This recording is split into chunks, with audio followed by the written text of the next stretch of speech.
5 राज्यों के चुनाव से पहले एबीपी न्यूज चुनावी चौपाल के जरिए राज्यों के चप्पे चप्पे तक पहुंच रहा है।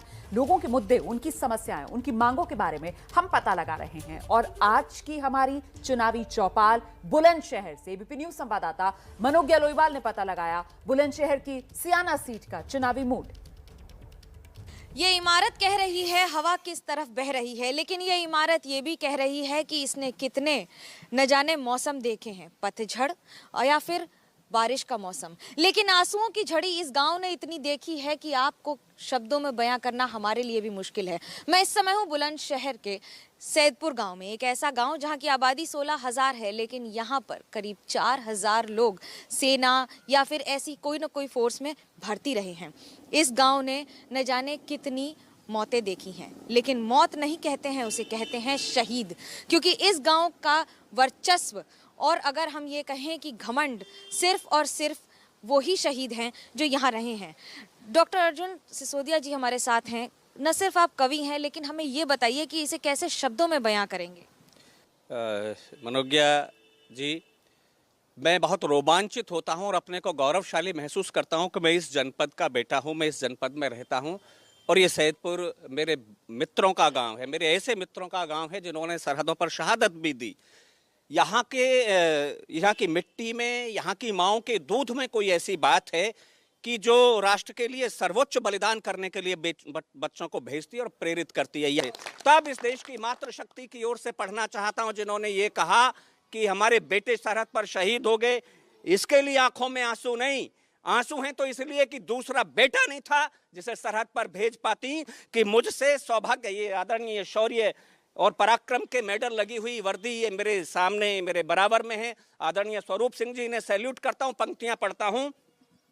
एक माँ क्या सोचती है कि मुझसे सौभाग्यशाली कोख किस माँ की होगी, राष्ट्र ध्वज का कफन ओढ़ा मेरे लाल ने। मुझसे सौभाग्यशाली कोख किस माँ की होगी, राष्ट्र ध्वज का कफन ओढ़ा मेरे लाल ने। मैं तो छोटी माँ हूँ, बड़ी माँ तो माता भारती है, बड़ी माँ से ऊंचा नाता जोड़ा मेरे लाल ने। मैं तो छोटी माँ हूँ, बड़ी माँ तो माता भारती है, बड़ी माँ से ऊंचा नाता जोड़ा मेरे लाल ने।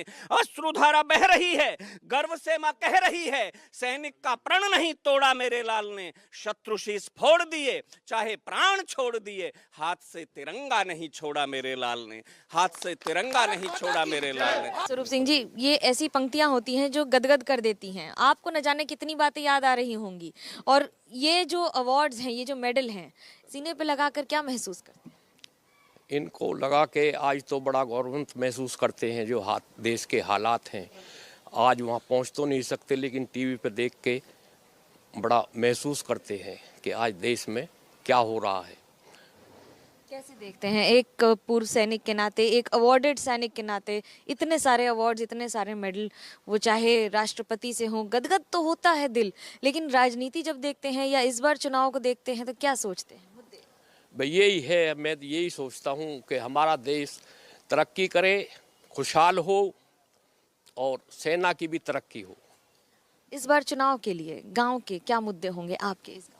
हमारे गांव के मुद्दे, सैनिकों के लिए सम्मान मिलना चाहिए, सैनिक भवन बनना चाहिए, हाँ ये मुद्दे हैं सैनिकों के लिए। वैसे हमारे गांव में किसी चीज़ की कोई कमी नहीं है, सब चीज़ पूर्ति है, लेकिन सैनिकों पर खास ध्यान रखना चाहिए।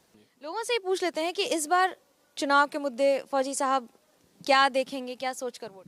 चुनाव के मुद्दे जो है विकास पर होने चाहिए, ना कि मंदिर मस्जिद पर। अब समय वो नहीं, मंदिर और मस्जिद का।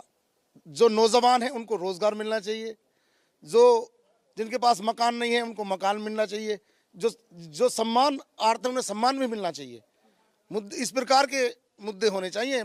आपस में हिंदू मुस्लिम के मुद्दे कोई महत्व नहीं रखते। फौजी बोल रहे हैं, ये शर्मा जी, आप क्या इस बार मुद्दे रखेंगे चुनाव? हम तो मुद्दा एक ही रखेंगे कि हमारे यहाँ इतना बड़ा फौजियों का गांव है, उसके बाद भी यहाँ परिवहन की व्यवस्था बिल्कुल सही नहीं है, और वो सही होनी चाहिए। जो भी बन का है वो इस गांव के लिए जो है रोडवेज का स्टैंड कम से कम यहाँ पे मान्य कराए। एक फौजी संदेशे आते हैं, संदेशे जाते हैं, तो ये बॉलीवुड की कहानियां जरूर हैं, लेकिन सच में जब जीते हैं, 4 पंक्तियां फौजियों के लिए। इन्हीं के शौर्य से माँ भारती का मान जिंदा है। हमारे बड़े कवि हरिओम पंवार जी एक बात कहा करते थे, कहते हैं मनोज्ञा जी, कि जो तिरंगा जो लहरता है ये हवा से नहीं लहरता, ये तिरंगा जो सरहद पर बेटे खड़े हैं इस मुल्क के, अपने सीने की है दुश्मन की, और ये उनकी सांसों से लहरता है। इन्हीं के शौर्य से मां भारती का मान जिंदा है, वतन की आन जिंदा है, वतन की शान जिंदा है। लगाकर जान की बेटी, लगाकर जान की बाजी, खड़े जांबाज सरहद पर। इन्हीं रणबांकुरों के दम पे हिंदुस्तान जिंदा है, इन्हीं रणबांकुरों के दम पे हिंदुस्तान जिंदा है। और मैं एक बात कह रहा था, मैं एक बात कहना चाहूंगा। हमारे बड़े कवि धुरवेंद्र भदौरिया जी ने कहीं लिखा, एक शहीद का शव आया जिसका सर नहीं था। उस मौन को तोड़ने की किसी में हिम्मत नहीं थी। उसकी बहन को याद आया कि भाई को भूलने की आदत थी, तो उसने भाभी को समझाया कि दादी का दुलार भूला, बाबा का प्यार भूला, मोतियों की माला मेरी आज तक न लाया है, होली के रंग ज्योति पर्व की उमंग भूला, राखी का त्योहार बार बार बिसराया है, भाभी मेरा भैया तो जन्म से भुलक्कड़ था, अपनी आदत को आज दोहराया है, जाते समय माता का आशीष लेना भूल गया, आते समय रणथल में शीश भूल आया है। जाते समय माता का आशीष लेना भूल गया, आते समय रणथल में शीश भूल आया। आज अर्जुन जी ने हमें रुलाया है, क्योंकि आंखों से आंसू आते नहीं हैं, लेकिन